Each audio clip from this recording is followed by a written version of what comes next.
আসসালামু আলাইকুম। আশা করি তোমরা সবাই অনেক অনেক অনেক অনেক ভালো আছো। আমিও ভালো আছি আলহামদুলিল্লাহ। আর তোমরা কিন্তু অনেকেই জেনে গেছো যে ইমেল বক্সের মধ্যে কিন্তু উইন্টারলাইট অ্যারোরা নামে একটা ইভেন্ট আসছে। আর এই ইভেন্টে আছে কিন্তু পাঁচটা গিফট, যেগুলো কিন্তু আমাদের সম্পূর্ণ ফ্রিতে দিয়ে দিবে। আর এই হাতের এই দেখো, হাতে নেওয়ার পরে তো ক্যারেক্টারের পুরো লুকটাই চেঞ্জ হয়ে গেছে, কত সুন্দর লাগতেছে তাই না। প্যারেন্টটাও কিন্তু ফক্সের শেডে করেছে, আর এটাও কিন্তু মাশাল্লাহ মাশাল্লাহ অনেক বেশি সুন্দর লাগতেছে। যখন ম্যাচের মধ্যে খেলা হবে না তখন অনেক বেশি সুন্দর লাগবে। আমি আরেকটা পাওয়ার পরে কিন্তু একটা ম্যাচ করব, মানে ভিডিও করব।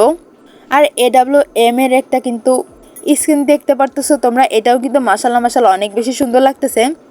যদিও আমি AWM নিয়ে খেলতে পারি না, বাট এটার কালার কিন্তু অনেক বেশি সুন্দর ছিল। আর এখানে দিচ্ছিল কিন্তু FF টোকেন। আর এটা কিন্তু তোমরা তোমাদের ফ্রেন্ডদের সাথে খেলে স্কোরটা বাড়িয়ে নিতে পারো। তো আমাকে জলদি জলদি কমেন্ট করে জানাও কে কে খেলা শুরু করে দিয়েছো। আজকের ভিডিওটা ছিল এ পর্যন্ত। সবাই ভালো থাকো, সুস্থ থাকো, আল্লাহ হাফিজ, টেক কেয়ার, বাই বাই।